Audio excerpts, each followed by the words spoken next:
அன்பு இப்போ உண்மையிலேயே கரெக்டான பாதையில போயிட்டுருக்காரு அப்படின்னு தான் சொல்லணும். ஏன்னா, அவர் கோவத்தோட இது எல்லாத்தையுமே பண்ணாலுமே கூட, அவர் செய்யறதுல ஒரு நியாயம் இருக்கு அப்படின்னே சொல்லலாம். அதே மாதிரி இந்த வடிவு கொஞ்சத்த கொஞ்சம் வசமா சிக்கியிருக்கக்கூடிய ஒரு ஆளு. அதாவது இந்த கள்ள நோட்டு வந்து பார்த்தீங்கன்னா மாத்தி வச்சாங்க இல்லையா? இவங்க ரூ. 20,00,000 வந்து பார்த்தீங்கன்னா உழைச்சு, சம்பாதிச்சு அத கொண்டு வந்து வீட்ல வச்சா, அந்த ஒரு கள்ள நோட்ட அசால்ட்டா வந்து பார்த்தீங்கன்னா மாத்திட்டு, இந்த வடிவு வந்து பார்த்தீங்கன்னா இப்போ ஃப்ரீயா சுத்திக்கிட்டு இருக்காங்க. அதுலயும் இப்போ மிகப்பெரிய ஒரு விஷயத்த இந்த வடிவு செய்றாங்க. என்னாச்சு அப்படின்னு பார்த்தீங்கன்னா, இந்த கள்ள நோட்டு மாத்தி வச்சாங்க இல்லையா? இதுல வந்து பார்த்தீங்கன்னா இவங்க தான் சம்மந்தப்பட்டிருக்கிறது. இந்த ஒரு பிரச்சனை எல்லாத்தையுமே வந்து பார்த்தீங்கன்னா, இப்போ நம்ம எழிலோட அம்மா சிவசங்கரி பக்கம் எல்லாத்தையுமே திருப்பி விட போறாங்க. இது உண்மையிலேயே எல்லாருக்குமே மிகப்பெரிய அதிர்ச்சியாக போகுது. இதை யாருமே எதிர்பார்த்திருக்கவே மாட்டாங்க அப்படின்னு தான் சொல்லணும். ஏன்னா எல்லாருமே என்ன நினைச்சாங்க அப்படின்னு பார்த்தீங்கன்னா, வடிவு தான் அப்படின்ற மாரி வந்து நெனச்சாங்க. ஆனா கடைசியா என்னாச்சு, இவ்ளோ பெரிய விஷயத்த வந்து இப்ப என்ன செஞ்சது வந்து நான் கிடையாது அப்படின்ற மாரி சொல்லி அவங்க சத்தியம் பண்ணிட்டு அங்கருந்து ஓடி போயிட்டாங்க. இப்போ கயலு, அதுக்கப்புறம் வந்து பார்த்தீங்கன்னா நம்ம எழிலு, அதுக்கப்புறம் நம்ம மூர்த்தி 3 பேருமே வந்து பார்த்தீங்கன்னா கிளம்பி நேரா எங்க போயிருக்காங்க அப்படின்னு பார்த்தீங்கன்னா, நம்ம விக்னேஷோட வீட்டுக்கு. ஏன்னா முன்னையே அங்கருந்து தான் வந்தாங்க. அப்பவே மன்னிப்பும் கேட்டு வந்துட்டாங்க. அத்தோட வந்து பார்த்தீங்கன்னா அந்த பிரச்சனைய முடிச்சிருக்கணும். இல்ல நான் அப்படி கிடையாது. நான் இப்படி தான். நாங்க வந்து பார்த்தீங்கன்னா இப்போ போயிட்டு மறுபடியும் வீட்டுக்கு போய் ரிட்டர்ன் திரும்பி வந்து அதுக்கப்புறம் தான் நாங்க மன்னிப்பு கேட்போம் அப்படின்ற மாரி வந்து சொல்லி, இவங்க மன்னிப்பு கேட்கிற விதமே வந்து பார்த்தீங்கன்னா, வேற மாரி இருந்துட்டுருக்கு. இப்போ இங்க போனவங்க, அதாவது இந்த வேதவள்ளி அவங்கள சும்மா விடுறாங்களா அப்படின்னு கேட்டா, வெளியவே நிக்க வச்சு 4 வார்த்தை இல்ல 400 வார்த்தை வந்து பார்த்தீங்கன்னா, நறுக்குன்னு நாக்க புடுங்கிட்டு சாகுற மாரி கேட்குறாங்க. ஆனாலும் வந்து பார்த்தீங்கன்னா, இவங்களுக்கு சுத்தமா உரைக்கிறதே கிடையாது. ஏன்னா, இவங்க வீட்டு பொண்ணு வந்து பார்த்தீங்கன்னா, அங்க போய் வாழணும் அப்படின்றதுக்காக. அதே மாதிரி இங்க அந்த வீட்டு பொண்ணு ஷாலினி வந்து பார்த்தீங்கன்னா, சந்தோஷமா தான் இருக்காங்க, நிம்மதியா இருக்காங்க. எந்த ஒரு பிரச்சனையும் இல்லாம தான் இருக்காங்க. ஆனா, இந்த வேதவள்ளி மட்டும் வந்து பார்த்தீங்கன்னா, அதெல்லாம் கண்டுக்காம, என் புள்ளைக்கு வந்து பார்த்தீங்கன்னா, நான் வேற ஒரு பொண்ண தான் கல்யாணம் பண்ணி வைப்பேன் அப்படின்ற மாரி வந்து நெனச்சிட்டு இருக்காங்க. ஏன்னா, கயலோட குடும்பத்தில சொத்து கிடையாது, பணம் கிடையாது, ஒண்ணும் கிடையாது. அப்படி வந்து பார்த்தீங்கன்னா, இவங்க பெத்து அனுப்பிச்சுட்டாங்க. அப்படி தான் வந்து பார்த்தீங்கன்னா இருந்துட்டு இருந்துச்சு. அவங்களுக்கு வந்து பார்த்தீங்கன்னா, பணத்தாசை புடிச்சது அப்படின்றதுனால, தன்னோட அண்ணன் பொண்ணு அருக்காணிய வந்து பார்த்தீங்கன்னா, கல்யாணம் பண்ணி வைக்கணும் அப்படின்ற மாரி இவங்க எல்லாருமே பிளான் பண்ணி வச்சிருக்காங்க. இப்படி இருக்கும்போது, இப்போ நம்ம கயலு, அதுக்கப்புறம் எழில் இவங்க எல்லாருமே போய் மன்னிப்பு கேட்டாலுமே கூட, அங்க யாருமே வந்து பார்த்தீங்கன்னா, மன்னிக்கிறதுக்கு தயாரா இல்ல. ஏன்னா விக்னேஷ ஒரு பொம்மை மாதிரி வந்து பார்த்தீங்கன்னா வேதவள்ளி ஆட்டி வச்சுட்டு இருக்காங்க. அதில் எந்த ஒரு சந்தேகமும் கிடையாது. அதனால அவரும் வந்து பார்த்தீங்கன்னா ஆடிக்கிட்டு இருக்காரு. ஆனால் கயல் எல்லாத்தையுமே தெளிவாக வந்து பார்த்தீங்கன்னா விக்னேஷ் கிட்ட சொல்கிறாங்க. உங்கள் அம்மா சொல்கிறாங்க அப்படின்லாம் நீங்கள் யோசிக்காதீங்க. நீங்கள் உண்மையிலேயே என்ன நடக்குதுன்னு நல்லா யோசிச்சு பாருங்க அப்படின்ற மாதிரி சொல்லி எல்லாத்தையுமே வந்து பார்த்தீங்கன்னா இப்போ வந்து தெளிவாக சொல்லிக்கிட்டு இருக்காங்க. உண்மையிலேயே இது எல்லாமே வந்து பார்த்தீங்கன்னா நம்ம விக்னேஷ் புரிஞ்சுக்கிட்டாரு அப்படின்னா அதுக்கு மேலே எந்த ஒரு பிரச்சனையும் இருக்காது. ஏன்னா அந்த அளவுக்கு வந்து பார்த்தீங்கன்னா இப்போ பல விஷயங்கள் நடந்துட்டு இருக்கு. இதை கண்டிப்பாக வந்து பார்த்தீங்கன்னா யாருமே எதிர்பார்க்கவும் இல்லை. உண்மையிலேயே என்ன நடந்துச்சு ஏது நடந்துச்சு அப்படின்றத விக்னேஷ் நல்லா யோசிச்சு பார்த்தாரு அப்படின்னா இதில் இருக்கிற உண்மை தன்மை புரியும். அதே மாதிரி வந்து பார்த்தீங்கன்னா நம்ம தேவி எந்த ஒரு தப்பும் பண்ணல, கயலும் எந்த ஒரு தப்பும் பண்ணல, கயலோட குடும்பத்தில் நமக்கு வந்து பார்த்தீங்கன்னா யாருமே எந்த ஒரு துரோகமும் பண்ணல, தப்பும் பண்ணல அப்படின்னு சொல்லிட்டு வந்து தெரிஞ்சாலே போதும். கடைசியாக வந்து பார்த்தீங்கன்னா உண்மையிலேயே என்ன நடந்துச்சு ஏது நடந்துச்சு அப்படின்றது எல்லாத்தையுமே அவருக்கு தெரிஞ்சுக்குவார். உண்மையை வந்து பார்த்தீங்கன்னா புரிஞ்சுக்கிட்டு நம்ம தேவியையும் குழந்தையும் ஏற்றுக்குவார். இப்போ கூட அவருக்கு குழந்தை மட்டும்தான் முக்கியம், எனக்கு தேவி கிடையாது அப்படின்ற மாதிரி சொல்கிறாரு. ஆனால் தேவிக்கு வந்து பார்த்தீங்கன்னா எனக்கு புருஷனும் முக்கியம், குழந்தையும் முக்கியம். ஆனா 2 பேருமே அட் அ டைம்ல யார் வேணும் அப்படின்ற மாரி கேட்டா, எனக்கு என் குழந்தை தான் வேணும் அப்படின்ற மாரி தேவி சொல்லுவாங்க. அதுலயும் எந்த ஒரு சந்தேகமும் கிடையாது.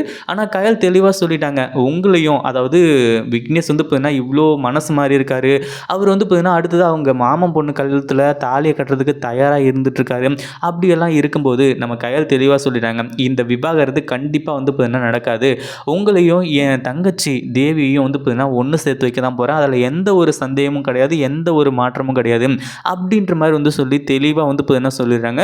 ஒரு பக்கம் என்ன பண்ணுறது ஏது பண்ணுறது அப்படின்னு சொல்லிட்டு வந்து தெரியாமல் அப்படியே திருன்னு முழிச்சிட்டு விக்னேஷ் இருந்துட்டு இருக்கான். ஏன்னா இவங்களோட ஒத்துழைப்புனால தான் இது எல்லாமே நடக்கணும். ஆனால் இல்லைனாலுமே நான் அப்படி பண்ணுவேன் அப்படின்ற மாதிரி சொல்லி கயல் சொல்லும்போது இவங்களால ஏற்றுக்க முடியல. அதே மாதிரி இப்போது நம்ம கயலுக்கு வந்து இப்போ ஒரு ஃபோன் கால் வருது. யார் அப்படின்னு பார்த்தீங்கன்னா, நம்ம அன்பு தான் வந்து பார்த்தீங்கன்னா ஃபோன் பண்ணுறான். "அக்கா நீங்க அங்க போய் என்ன பண்ணிட்டுருக்கீங்க? நான் தான் சொன்னேன்ல, அங்க போயிட்டு வந்து பார்த்தீங்கன்னா அவங்க கால்லலாம் விழுந்து மன்னிப்பு கேட்காதீங்க. என்ன தான் பண்ணிக்கிட்டு இருக்கீங்க நீங்க? தேவியோட வாழ்க்கைய காப்பாத்துறதுக்கு எனக்கு தெரியும்." அப்படி இப்படின்ற மாரி என்னென்னமோ சொல்லிட்டுருக்காங்க. "டேய் முதல்ல ஃபோன வைடா, நான் முதல்ல கிளம்பி வரேன். அதுக்கப்புறம் எதா இருந்தாலும் வீட்ல வந்து பேசிக்கலாம்." அப்படின்ற மாரி சொல்லும்போது, "அக்கா நீ வீட்டுக்கு கிளம்பி வா. அதுக்கு முன்னாடி உனக்கு ஒரு குட் நியூஸ் காத்துக்கிட்டு இருக்கு." அப்படின்ற மாரி வந்து சொல்றாங்க. "டேய் என்னடா விஷயம்? என்ன குட் நியூஸ்டா?" அப்படின்ற மாரி கேட்கும்போது, எல்லாமே இந்த கள்ள நோட்ட பத்தி தான். கள்ள நோட்டு யார் வச்சாங்க, என்ன ஏது அப்படின்ற டீட்டெயில் எல்லாத்தையுமே நான் கண்டுபிடிச்சிட்டேன். அக்கு வேற ஆணி வேற பிரித்து எரிஞ்சிட்டேன். அவங்கள யாரையுமே சும்மா விட போகிறது கிடையாது. நீங்கள் நேரில் வீட்டுக்கு வாங்க, நான் யார் என்ன ஏது அப்படின்றது எல்லாத்தையுமே டீட்டெயிலாக சொல்கிறேங்க அப்படின்ற மாதிரி சொல்கிறாங்க.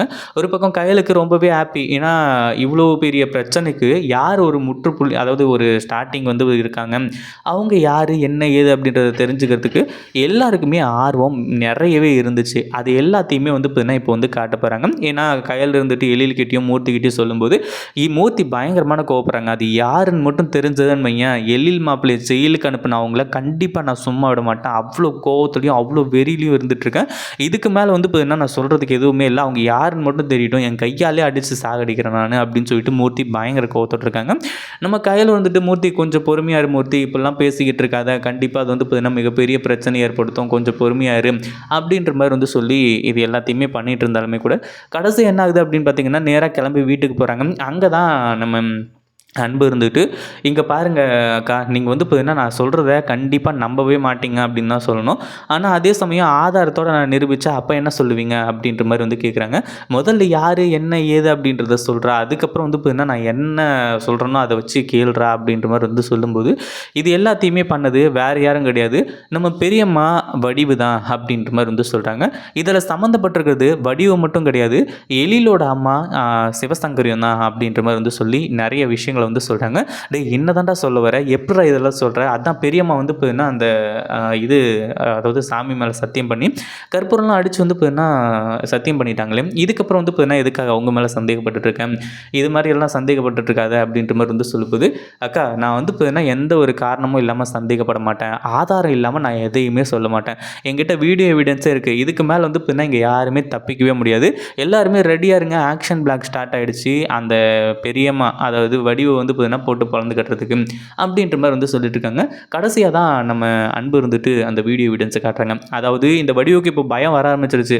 ஏன்னா இங்கே எல்லாருமே கொந்தளிக்க ஆரம்பிச்சிட்டாங்க. பெரியம்மா உண்மையாக ஒத்துக்கோங்க, நீங்கள் தான் மட்டும் தெரிஞ்சுது அப்படின்னா உங்களை நான் சும்மா விட மாட்டேன் அப்படின்ற மாதிரி வந்து சொல்லி பயங்கர கோவத்தோடு வந்து பார்த்தீங்கன்னா சொல்லிகிட்டு இருந்தாங்க இந்த மூர்த்தி எல்லாமே.